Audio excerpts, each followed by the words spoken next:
So what's going on, Gamecock Nation? This is Cocky Talk with Marlon Anderson, the Tennessee edition, episode 16. So I'm back to bring some of that good word to your cocky soul. And I had a couple of names for my show previously. I had the Marlon show, and then before that I had the Eminem show. So, I had a homeboy reach out to me and he was like, "Hey, change it to Cocky Talk." I was like, "Word, I will." I know there's a website called cockytalk.com, but there's not a podcast called that. So I decided to take it upon myself to adopt the name Cocky Talk. And this is what I'm going to roll with going on forward. So I appreciate y'all tuning in.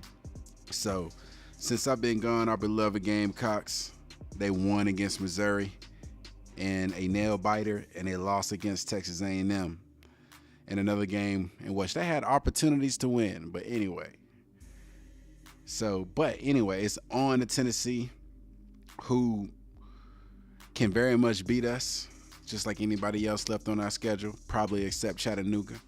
But this is a matchup. This is a night game and a chance for our team to step up and play a game in which they can execute more efficiently and do away with the self-inflicted mistakes, which is causing the Gamecocks a lot of games. Probably would have been 4-2 at the least if they can do away with these self-inflicted mistakes. But anyway, let's get back to the point. Because if you think Jake Bentley is the main problem, you're dumb. And here's why. Jake Bentley can't catch the ball himself. Yeah, he throws some bad passes. He makes some mistakes on his own, but so does people on our defense, our personnel on our defense, and our receivers, who's supposed to be, the strength of our team, because we lead the SEC in drops, and I get back to that. But our receivers got to do our job. So you can't sit there and blame Jake Bentley. He's the problem. The team F's up as a whole. So, we've struggled with catching the ball. Like I said, we lead the SEC in drops. So even when Jake throws a good ball, we find a way to F it up.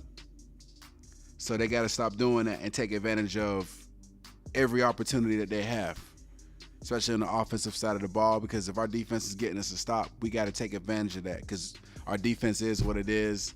They're going to bend a lot, but they're going to give you a couple of stops in which can give you an opportunity. But man, we got to do our job offensively.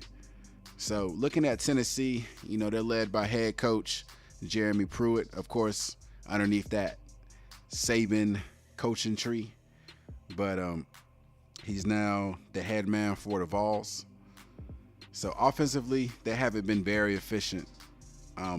But I have to say, Tennessee has played against Auburn, Alabama, West Virginia, Georgia, and Florida. They did manage to upset Auburn a couple of weeks ago at Auburn, but they got waxed by everyone else. And I mean waxed. They haven't even been competitive in the other four losses. I mean, in those other, in the four losses that they have. They've been getting pretty much, thrashed. So, however, I mean, Alabama's waxing everyone, so that's you can't really count that. But Tennessee is, even though they played those teams, they still haven't been very efficient on offense. 88th in scoring offense, 99th in rushing offense, 92nd in pass offense, and 109th in total offense. So they're definitely one of the worst offensive teams in all of college football. And there's 129 Division I FBS teams in there, so they're definitely one of the worst, being ranked 109th in total offense. Doesn't mean that they can't move the ball on us, but we definitely should have an opportunity to make something happen on the defensive side of the ball and get some stops and have a productive day defensively. But let's move on. So we should have some opportunities there, on the defensive side of the ball.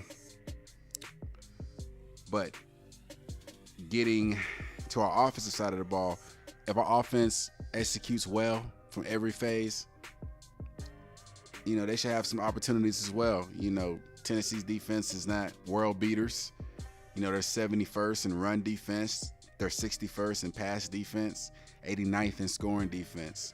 So, but also, they're right there, 65th in total defense.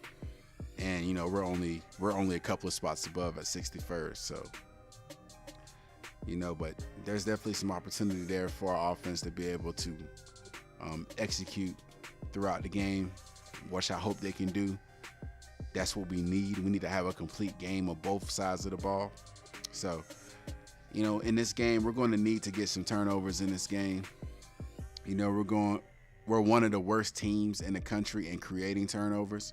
So we need to make something happen defensively, to offset our defensive deficiencies, which includes our run defense, which is 89th in the country, not very good.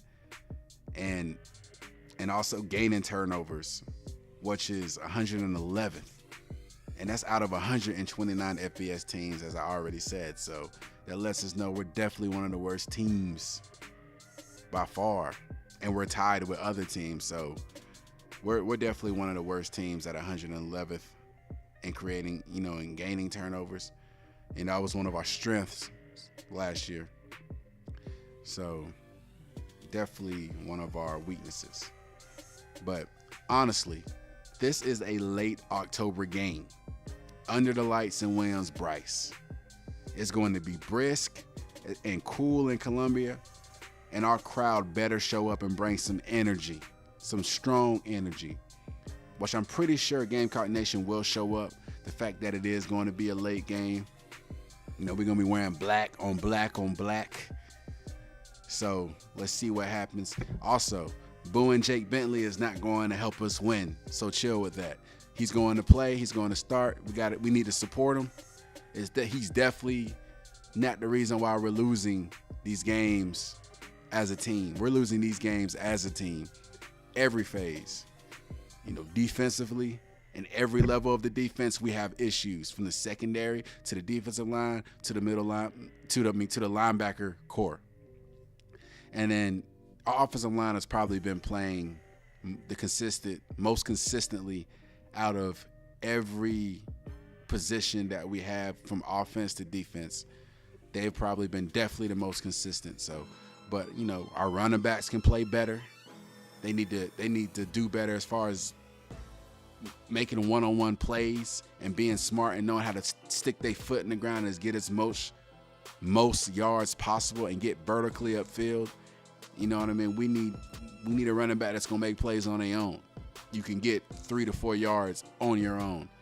We need receivers that's going to catch the ball consistently all game, block well downfield, and then Jake Bentley needs to make his reads as he needs to, make good decisions, and continue to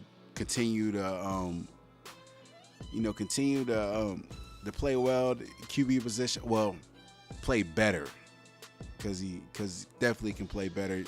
You would think, going from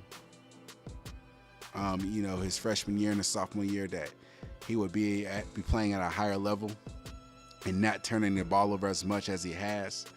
But like I said, we lead the SEC in drops. So he's definitely not the only issue on the offensive side of the ball. There's levels to this. So, man, hopefully the entire offense can play a complete game for 4 quarters. I mean, come on, can you just do this shit one Saturday night? Start with this Saturday and try to play a complete game for 4 quarters in all 3 phases. Offense, defense, and special teams. Come in with a mindset that you want to wreak havoc on the Vols. Bring a nightmare to them. In this late October game. I mean, we've done it before. This is the perfect team for you to try to get back on track. We do get Wanham back. DJ Wanham coming back, which is going to be huge for our defense because he is our best defender. He's going to be able to set the edge. He's been out since week 1, so I know his presence will be noticed at that defensive end spot. You're going to see number 8 in there, and hopefully he's good to go. Which I think he will be. He's been out 6 weeks, rehabbing from that ankle ligament injury. So we're gonna see. But anyway, I want to end it like this. Let's just win, my brother. Let's win. You know, so come on, Cox. Let's get this right in the Brice on Saturday night. So that's it. I'm signing off, and this was Cocky Talk with Marlon Anderson. Thank you for tuning in, and I'll holler at y'all later.